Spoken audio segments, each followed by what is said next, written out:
নমস্কার, সৃষ্টি একাডেমিতে সকলকে স্বাগত।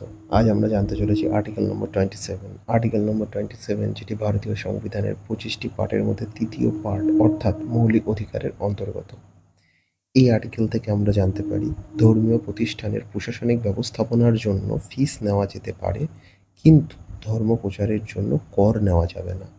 ফিস বলতে ক্ষেত্রে চাঁদার কথা বলা হয়েছে, যেগুলো আমরা বিভিন্ন পুজো, ঈদ বিভিন্ন ক্ষেত্রে দিয়ে থাকি।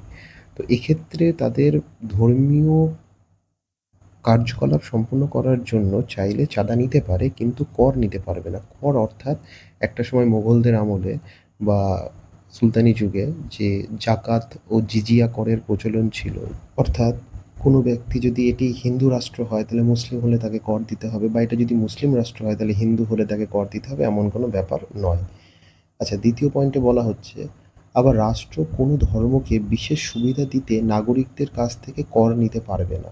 অর্থাৎ যেটা আমি একটু আগে বললাম, রাষ্ট্র কোনো রকমভাবে কারোর উপরে ধর্মের কারণে কোনো রকম কর চাপিয়ে দিতে পারবে না।